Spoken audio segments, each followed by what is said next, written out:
وأحسن منك لم تر قط عيني وأجمل منك لم تلد النساء خلقت مبرأ من كل عيب خلقت مبرأ من كل عيب كأنك قد خلقت كما تشاء كتاب أنزلناه إليك مبارك ليدبروا آياته وليتذكر أولو الألباب. یہ کتاب برکت والی ہے جسے ہم نے آپ کی طرف نازل فرمایا ہے تاکہ دانش مند لوگ اس کی آیتوں میں غور و فکر کریں اور نصیحت حاصل کریں. استغفر اللہ الذی لا الہ الا هو الحی القیوم واتوب الیہ. اللہم صلی علی سیدنا محمد معدن الجود والکرم علیہ وسلم. سامعین و ناظرین کرام، السلام علیکم ورحمۃ اللہ وبرکاتہ. سامعین کرام، سورہ کوثر آیت نمبر 1 سے 3 حصہ سوم. آج کا موضوع، کیا ہم خواہشات نفسانی کی قربانی دینے کے لیے تیار ہیں؟ اس کے ساتھ آج کے سبق کا آغاز کرتے ہیں. سب سے پہلے گزشتہ سبق کا اعادہ ہوگا. بسم اللہ الرحمن الرحیم. شروع اللہ کے نام سے جو بڑا مہربان نہایت رحم والا ہے. اِنَّا أعطيناك الكوثر. اے محمد صلی اللہ علیہ وآلہ وسلم، ہم نے تم کو کوثر عطا فرمائی ہے. فصل لربك وانحر. تو اپنے پروردگار کے لیے نماز پڑھا کرو اور قربانی کیا کرو. ان شانئك هو الابتر. کچھ شک نہیں کہ تمہارا دشمن ہی بے اولاد رہے گا. سامعین کرام، سورہ کوثر اور اس کو سمجھنے کی بھی کوشش کر رہے ہیں. گزشتہ درس میں نے آپ کو یہ بتایا تھا کہ سورہ کوثر جو ہے اس کو آپ اپنے لیے سمجھیں. ہمارے سامنے خیر کثیر موجود ہے. اب اس کو سنبھالنے کا طریقہ یا اس سے فائدہ لینے کا طریقہ کیا ہے، وہ آیت نمبر 2 میں بتایا جا رہا ہے. فَصَلِّ لِرَبِّكَ وَانْحَرْ. بس آپ نماز پڑھیں اپنے رب کی اور ونہر اور اسی کے لیے قربانی کیجیے.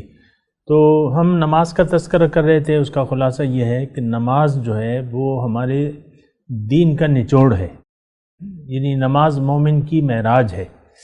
اور نماز کا یعنی 2 قسم کی نماز ہے. ایک تو آپ نماز کا فعل کرتے ہیں، جیسا کہ عام طریقہ ہے مسجد میں جا کے آپ نماز پڑھتے ہیں، اور دوسرا نماز کا عملی طریقہ ہے. یعنی نماز کا مطلب یہ ہے، میں آپ کو اللہ تعالیٰ کی توفیق سے یہ بتا رہا ہوں کہ نماز کس لیے پڑھی جاتی ہے. اس کو تھوڑا سا آپ غور کریں. نماز اصل میں کیا ہے؟ وَأَقِمِ الصَّلَاةَ لِذِكْرِي، کہ میری یاد کے لیے نماز قائم کرو. اس کی میں تفصیل بتا بھی چکا ہوں اور اب دوبارہ اس کا خلاصہ بتا رہا ہوں کہ اصل میں تو اللہ کی یاد ہے. دنیا میں آ کے انسان اگر اللہ کی یاد میں وقت گزارے، اب ظاہر ہے کہ اس کا مطلب یہی ہے کہ اللہ تعالیٰ سے یہ جڑا رہے. اب اللہ سے جڑنے کا مطلب کیا ہے کہ آپ اللہ تعالیٰ کی ہدایت سے، جو خیر کثیر اللہ تعالیٰ نے ہمیں عنایت فرمائی ہے، جو کہ قرآن ہے اور صاحب قرآن ہے، اس سے آپ جڑ جائیں. زندگی کی کا ایک مقصد بنا لیں، اور وہ مقصد حق ہونا چاہیے، اور حق اللہ ہے. پھر اللہ کے راستے پر آپ کو چلنا ہے تو اس کے لیے آپ کو قرآن اور صاحب قرآن سے جڑنا ہوگا. یہ بات نوٹ کر لیں سامعین کرام.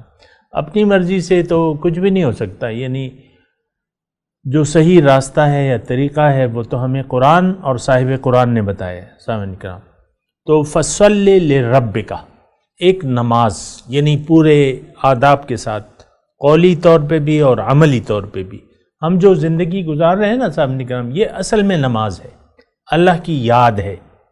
وَأَقِمِ الصَّلَاةَ لِلذِّكْرِ، نماز میری یاد کے لیے قائم کرو. تو اصل چیز تو اللہ کی یاد ہے. وَلَا تَكُونُوا كَالَّذِينَ نَسُوا اللَّهَ فَأَنسَاهُمْ أَنفُسَهُمْ، تم نہ ہو جانا مانند ان لوگوں کی جنہوں نے اللہ کو بھلا دیا، نتیجتاً خود اپنے آپ کو وہ بھول گئے. نسوا اللہ فنسیہم، دوسری جگہ ہے کہ انہوں نے اللہ کو بھلا دیا، اللہ تعالیٰ نے ان کو بھلا دیا نتیجتاً. تو دیکھیں اصل چیز جو ہے لا تنس ذکر اللہ، اللہ کی یاد کو نہیں بھلانا. اور سب سے جو یعنی اچھا عمل جو ہے، سب سے اونچے درجے کا عمل وہ اللہ کی یاد ہے، ذکر اللہ ہے، اللہ کو یاد کرنا. یہ حدیث کا واضح مفہوم ہے. تو فصلی لربک، آپ نماز اپنے رب کے لیے پڑھے، لربک.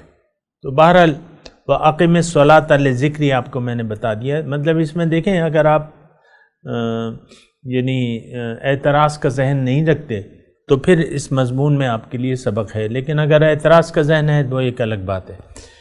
وَانْحَرْ، قربانی کیجئے.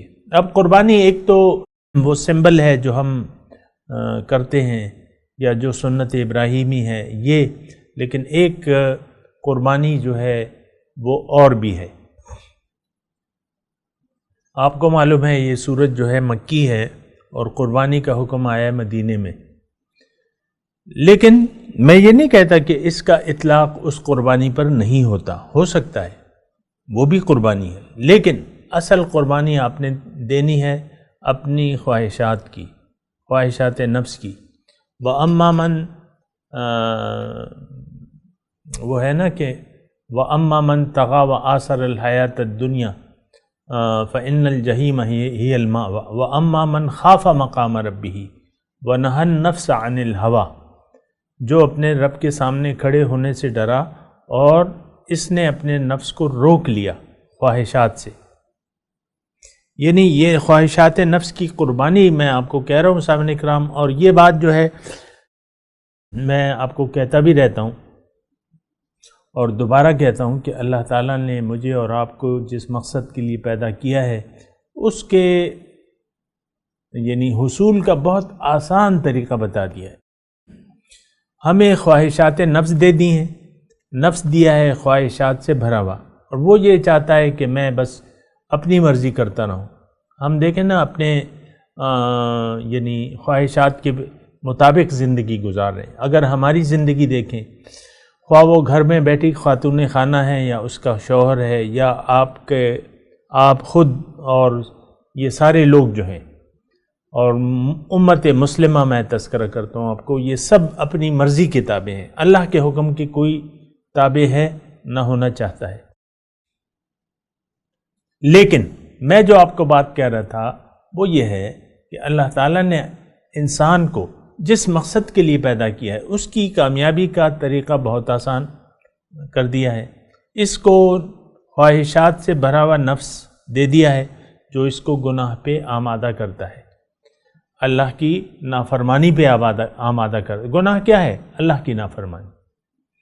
ہر وہ کام جس سے اللہ ناراض ہوتا ہے وہ اللہ تعالیٰ کی نافرمانی ہے، اور ہر وہ کام جس سے اللہ راضی ہوتا ہے وہ نیکی ہے.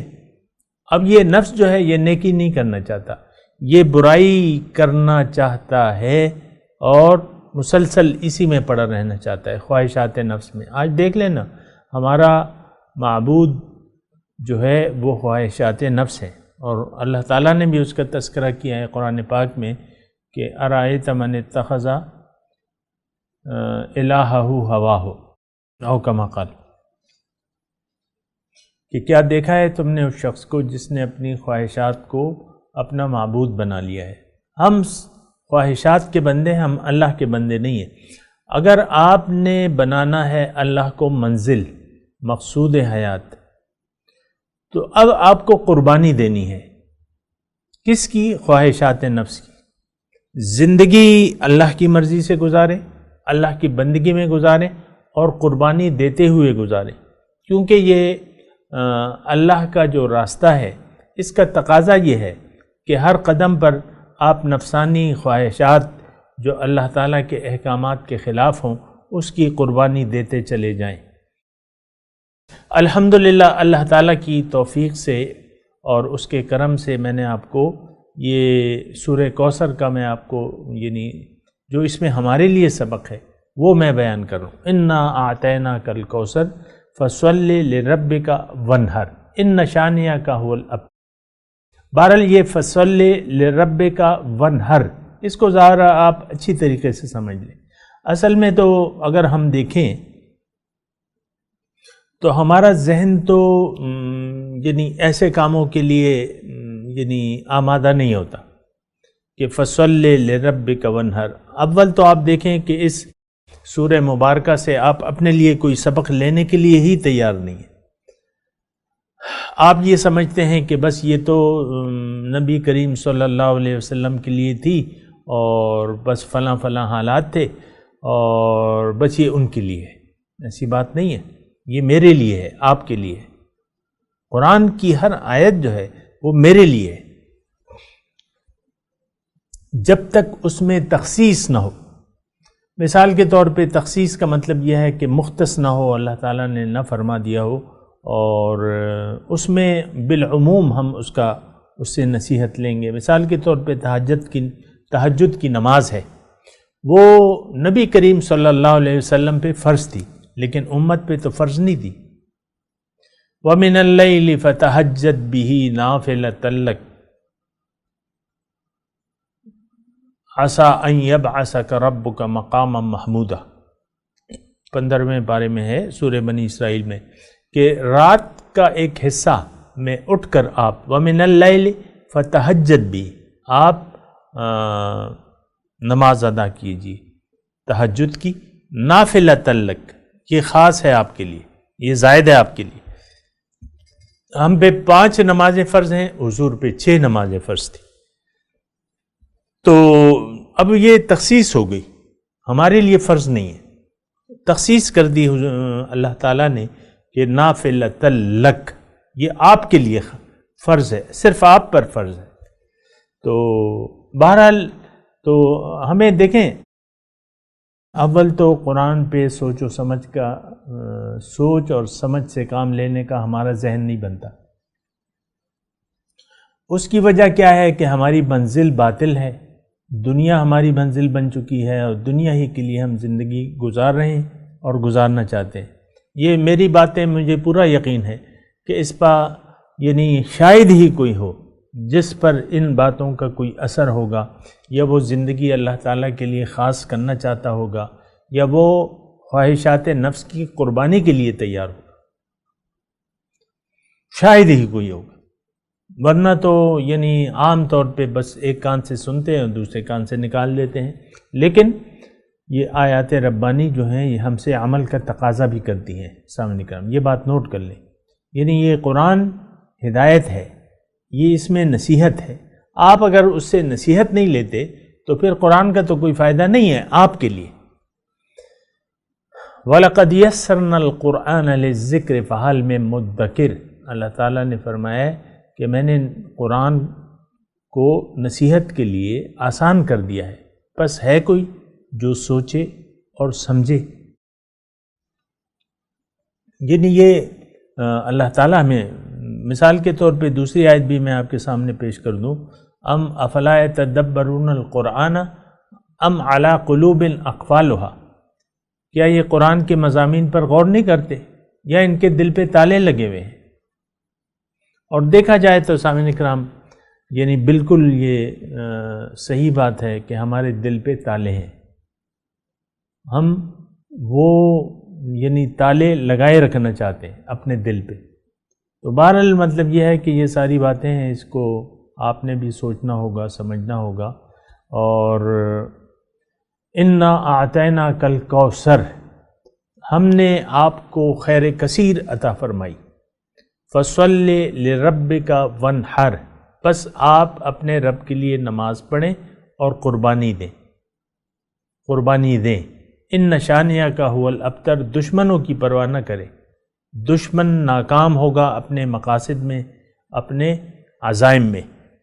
اور اس آیت کے سلسلے میں آپ کو ایک اور آیت پیش کروں، والذی ارسل رسولہ بالہدی ودین الحق لیظہرہ علی الدین کلہ ولو کرہ المشرکون ولو کرہ الکافرون. یعنی دشمن تو یعنی جو اسلام کے دشمن ہیں، جو اپنے دشمن ہیں، اصل میں یہ اسلام کی دشمنی تو ہے یا نہیں ہے، لیکن اصل دشمنی تو ہماری اپنے ساتھ ہے. اگر کوئی اللہ تعالیٰ کے احکامات کو تسلیم نہیں کرتا، اللہ کو اپنی منزل نہیں بناتا، رسول پاک صلی اللہ علیہ وسلم کے اسوہ حسنہ سے کو اپنے لیے رول ماڈل نہیں سمجھتا یا ان کو رول ماڈل نہیں بناتا، اور جو رسول نے دیا وہ نہیں لیتا یا جس سے روکا اس سے نہیں رکتا، تو یہ عملاً یعنی عملی طور پہ اپنے آپ کا دشمن ہے، اپنی ذات کا دشمن ہے، کیونکہ نقصان تو اسے ہی ہوگا. اللہ تعالیٰ نے قرآن میں فرما دیا ہے کہ وَلَا تَزِرُ وَازِرَةٌ وِزْرَ أُخْرَى، کوئی بھی بوجھ اٹھانے والا بوجھ نہیں اٹھائے گا بوجھ دوسرے کا. آپ کو خود اپنی قبر میں جانا ہے، آپ کے ساتھ تو کوئی بھی نہیں لیٹے گا، پھر کوئی بھی آپ کی مدد کے لیے وَلَا هُمْ يُنصَرُونَ، کوئی بھی مدد نہیں لے گا. یہاں پہ میں وہ آیت آپ کے سامنے پڑھنا چاہتا ہوں کہ یا ایھا الذین آمنوا لا تلھکم اموالکم ولا اولادکم عن ذکر اللہ، اے ایمان والو تمہارے مال اور تمہاری اولاد تمہیں اللہ سے غافل نہ کر دے. وَمَنْ يَفْعَلْ ذَلِكَ فَأُولَئِكَ هُمُ الْخَاسِرُونَ، اور جس نے ایسا کیا وہ حقیقت میں نقصان اٹھانے والے ہوں گے.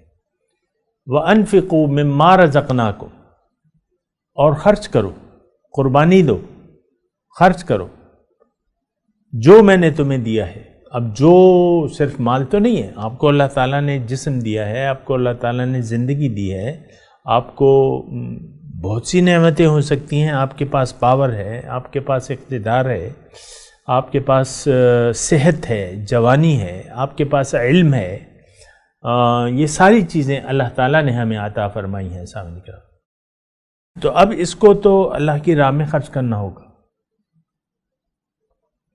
ایک حکمران ہے، مثال کے طور پہ ایک حکمران ہے، اللہ تعالیٰ نے اسے پاور دی ہے، تو اب وہ جہاں تک ہو سکے خود بھی اللہ کی بندگی کرے گا، کرنا چاہیے، اوروں کو بھی اللہ کی بندگی کی طرف اسے بلانا چاہیے. اور طاقتور، ظاہر ہے کہ طاقتور انسان جو ہے وہ زیادہ مؤثر ہوتا ہے اللہ کے پیغام کو پہنچانے کے لیے.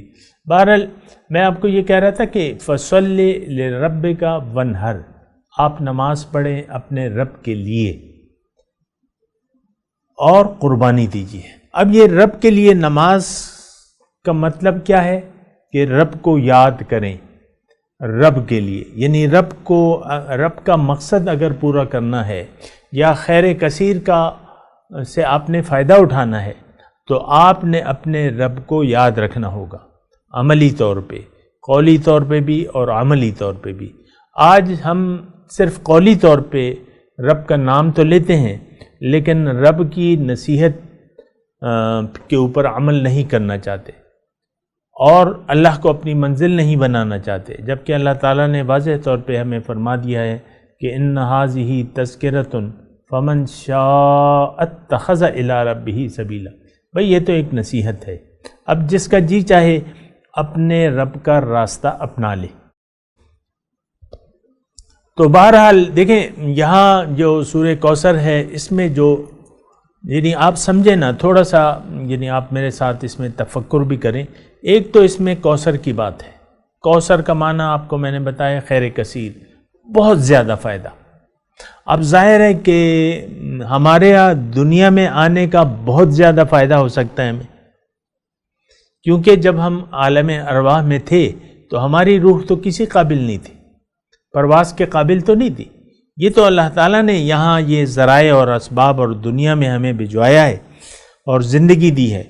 اس سے ہمیں یعنی اس کو اگر ہم صحیح طریقے سے استعمال کریں اور اللہ تعالیٰ کی نعمتوں کا شکریہ ادا کریں تو اس کا مطلب کیا ہوگا؟ اس کا مطلب یہ ہوگا کہ آپ اس خیر کثیر سے فائدہ اٹھا لیں گے جو آپ کو اللہ تعالیٰ نے دی ہے۔ دیکھیں اس آیت کو یعنی آپ اپنے لیے سمجھیں، میں بار بار کہہ رہا ہوں، ہمیں تو خیر کثیر معلوم ہوتی ہے دنیا اور ما فیہا، یہ خیر کثیر ہے۔ کسی کی لاٹری نکل آئی، بانڈ نکل آیا، وہ کہتا ہے یار میرے تو اب دل ادر دور ہو جائیں گے، میرے تو 5 کروڑ کا انعام نکل آیا۔ اکثر وہ جو ہے بے ہوش بھی ہو جاتے ہیں، کوئی ہوتا ہے نا۔ تو ہم تو خیر کثیر کا منبع دنیا کو قرار دیتے ہیں۔ آپ دیکھ لیں نا، اپنی ذہنیت کا اندازہ لگائیں، یہ معاشرہ کس طریقے سے سوچ رہا ہے، کیا سوچ رہا ہے۔ دل ادر دور ہونا، تو یعنی کسی کو چھپڑ پھاڑ کے مل جائے، مثال کے طور پہ عرض کر رہا ہوں، تو وہ کہے گا اب میرے دل ادر دور ہو جائیں گے۔ قرآن میں بھی یہ بات ہے، ذہب السیئات عنی وَلَئِنْ أَذَقْنَاهُ نَعْمَاءَ مِنَّا، جب ہم اس کو اپنی طرف سے کوئی نعمت دیتے ہیں تو وہ إِنَّهُ لَفَرِحٌ فَخُورٌ، وہ پھر اترانا شروع کر دیتا ہے، خوش ہو جاتا ہے اور اترانا شروع کر دیتا ہے اور بڑائی اپنی جتاتا ہے۔ تو دیکھیں ایسی بات نہیں ہے۔ اول تو آپ یہ دیکھیں، اس بات کا فیصلہ کریں، اس بات پہ اچھی طرح سوچیں کہ میرے لیے خیر کثیر ہے کیا، میں کون ہوں۔ اور یہ جب تک آپ کے ذہن میں نہیں آ سکتا جب تک آپ اپنی حقیقت کو نہ پہچان لیں۔ سب سے پہلے جو آپ نے کرنا ہے وہ آپ نے اپنی حقیقت کو بھی پہچاننا ہے کہ میری حقیقت کیا ہے۔ تو بہرحال جب آپ سوچیں گے تو آپ کو معلوم ہوگا کہ میں تو روح ربانی ہوں، میں تو اللہ تعالیٰ کی پھونکی ہوئی روح ہوں۔ وَنَفَخْتُ فِيهِ مِن رُوحِي فَقَعُوا لَهُ سَاجِدِينَ۔ ہم میں تو اصل میں اس بات کا بھی ہمیں اندازہ نہیں ہے نا، یہ ساری باتیں ہمیں کچھ خواب و خیال لگتی ہیں۔ یہ جو اِنَّا أَعْطَيْنَاكَ الْكَوْثَرَ فَصَلِّ لِرَبِّكَ وَانْحَرْ، یا جس طریقے سے اللہ تعالیٰ نے مجھ سے بلوایا اس سورہ مبارکہ، یہ ہمیں سب خواب و خیال لگتا ہے۔ میں قربانی کیوں دوں؟ قربانی جو ہے بس یہ تو میری صحت ہے، جہاں اسے میں استعمال کروں گا۔ آپ دیکھیں ہر چیز کا غلط استعمال ہے، بے جا استعمال ہے، اس کو ضائع کرنے کی کوشش کر رہے ہیں۔ یہ علم، یہ جوانی، یہ صحت، یہ وقت، یہ اللہ تعالیٰ کی نعمتیں ہیں۔ ان تمام مواقع سے آپ فائدہ اٹھا سکتے ہیں، اور اپنی اس کا خلاصہ کیا ہے کہ اپنے آپ کو پہچان لیں، اپنی منزل کو پہچان لیں، منزل کے راستے کو پہچان لیں، پھر ایمان لے آئیں اللہ پہ اور اس کے رسول پہ۔ ایمان کا مطلب میں آپ کو بتا رہا ہوں کہ ایمان کا مطلب یہ ہے کہ آپ اللہ کو اپنی منزل تسلیم کر لیں اور اپنا رخ اللہ کی طرف پھیر لیں اور کہہ دیں کہ انی وجہت وجہی للذی فطر السماوات والارض حنیفا وما انا من المشرکین، میں نے تو اپنا رخ پھیر لیا ہے اس ذات کی طرف جس نے زمین اور آسمان پیدا کیے ہیں، میں یکسو ہوں اور میں مشرک نہیں ہوں۔ تو بہرحال سامعین اکرام، میں آپ سے بار بار گزارش کر رہا ہوں کہ آپ اس خیر کثیر کو پہچانیں۔ اگر آپ یہ کہتے ہیں ہم تو کہتے رہتے کچھ بھی نہیں کہتے، دینی معاملات کو تو نہ ہم سمجھتے ہیں نہ سمجھنا چاہتے ہیں، لیکن میں آپ سے گزارش کر رہا ہوں کہ آپ خیر کثیر کو پہچانیں۔ بہت بڑا خزانہ ہے، خزانہ تو چھوٹا لفظ ہے، یعنی جو قرآن اور صاحب قرآن کی نعمت اللہ تعالیٰ نے ہمیں عطا فرمائی ہے، اس کے لیے خزانے کا لفظ بہت چھوٹا ہے۔ ہو بہت چھوٹا لفظ ہے خزانہ کیا ہوتا ہے؟ خیر کثیر، قرآن اور صاحب قرآن، اور مقامی طور پہ وہ شخص جو آپ کی رہنمائی کا فریضہ انجام دے یا آپ کو معلوم ہو جائے، تو وہ بھی بہت بڑی نعمت ہے، وہ بھی خیر کثیر ہے۔ یعنی آج جب کہ حضور صلی اللہ علیہ وسلم ظاہری جسم کے ساتھ ہمارے پاس روئے زمین کے اوپر چل پھر نہیں رہے، صرف قرآن ہے، لیکن ہمیں ایک چلتے پھرتے انسان کی ضرورت ہے۔ یہ بات ذرا نوٹ کر لیں، اس میں تعصب کی کوئی ضرورت نہیں ہے۔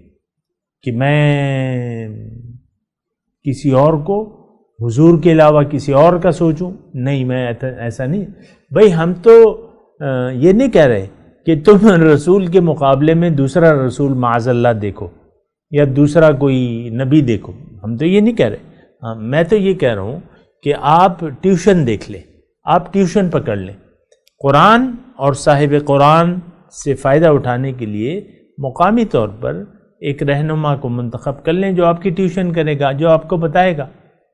اب مثال کے طور پہ ایک صاحب کتاب ہے جس نے کتاب لکھی ہے، یعنی میں عام کورسوں کی بات کر رہا ہوں، اور وہ جو ہے کراچی میں ہے اور آپ اس کتاب کو پڑھنا چاہتے ہیں، وہ آپ کے نصاب کی کتاب ہے، تو وہ کہے گا یار مقامی طور پہ کوئی دیکھ لو، کوئی استاد دیکھ لو اور اس کو سمجھ لو. تو آپ یہ تو نہیں کہہ سکتے کہ نہیں میں نے تو تم سے سمجھنا ہے. وہ کہے گا کہ بھئی تم نے تو کتاب کو سمجھنا ہے تو تم دیکھ لو. یہ میں نے ایک چھوٹی سی مثال دی ہے. استاد، رہنما، اس کی اہمیت سے کوئی بھی انکار نہیں کر سکتا، نہ کرتا ہے. مقامی طور پہ آپ نے ایک رہنما کو دیکھنا ہے، اور قرآن میں اس کا حکم ہے وَاتَّبِعْ سَبِيلَ مَنْ أَنَابَ إِلَيَّ. اے انسان تم اس شخص کو ڈھونڈو جس نے میری طرف رجوع کیا ہے، اس شخص کے راستے پر چلو، اس سے رہنمائی لو. وَاتَّبِعْ سَبِيلَ مَنْ أَنَابَ إِلَيَّ. تو یہ آپ کو قرآن کی آیت نہیں نظر آتی؟ فَاسْأَلُوا أَهْلَ الذِّكْرِ إِن كُنتُمْ لَا تَعْلَمُونَ. اہل ذکر سے پوچھو اگر تم لوگ نہیں جانتے. موسیٰ علیہ السلام موجود تھے، فرعون کے مصر میں موجود تھے، ان کے دربار میں سے ایک امتی یعنی اسلام قبول کر لیا تھا لیکن چھپا رہا تھا، لیکن جب اس نے ایذا دینے کا فیصلہ کیا موسیٰ علیہ السلام کو، ذرونی اقتل موسیٰ ولیدع ربہ، تو پھر اس کی دربار سے ایک آدمی اٹھا یکتم ایمانہ، تو اس نے کہا کہ بھئی اتقتلون رجلا ان یقول ربی اللہ. پھر وہ پورا مضمون ہے سورہ مومن میں، لیکن میں آپ کو اس کا اشارہ دے رہا ہوں. اور وہ پھر کہتا ہے یا قوم اتبعونی اہدکم سبیل الرشاد. دیکھیے پیغمبر موجود ہے، ان کی موجودگی میں فرعون سے وہ شخص کہتا ہے کہ میری پیروی کرو، یا قوم اتبعونی، میرا اتباع کرو، میں تمہیں سیدھا راستہ بتاؤں گا. تو دیکھیں تعصب کی ضرورت نہیں ہے، چھوڑ دیں اس تعصب کو اور اللہ کو منزل بنا کے رسول صلی اللہ علیہ وسلم کی اسوہ حسنہ کے مطابق زندگی گزاریں. مقامی طور پہ ایک رہنما، اس میں آپ کی کیا جان جاتی ہے؟ اس کو اپنا رہنما بنا لیں اور اس کی رہنمائی میں اپنے راستہ طے کریں. بہرحال میں تلاوت کرتا ہوں، میں اللہ تعالیٰ کا شکر گزار ہوں کہ اس نے ہمیں اس سورہ مبارکہ کے مضامین کو سمجھنے اور آپ کو سننے کی توفیق عطا فرمائی. اور اللہ سے یہ بھی دعا ہے کہ جو آگے صورت آ رہی ہے سورہ کافرون، تو اس کے بھی مضامین کو ہمارے لیے اس کے لیے بھی اپنا میرا سینہ کھول دے تاکہ میں بیان کروں. اور رب اشرح لی صدری ویسر لی امری یفقہوا قولی. تو بہرحال میں یہ تلاوت کرتا ہوں، میرے ساتھ دہرائیے. اعوذ باللہ من الشیطان الرجیم، بسم اللہ الرحمن الرحیم. انا اعطیناک الکوثر فصل لربک وانحر ان شانئک هو الابتر.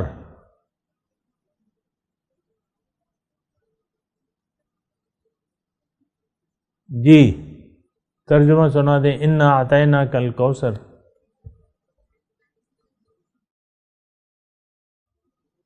ہم نے آپ کو خیر کثیر یعنی کوثر عطا فرمائی ہے. فصل لربک وانحر، بس اپنے رب کے لیے نماز پڑھیے اور قربانی کیجیے.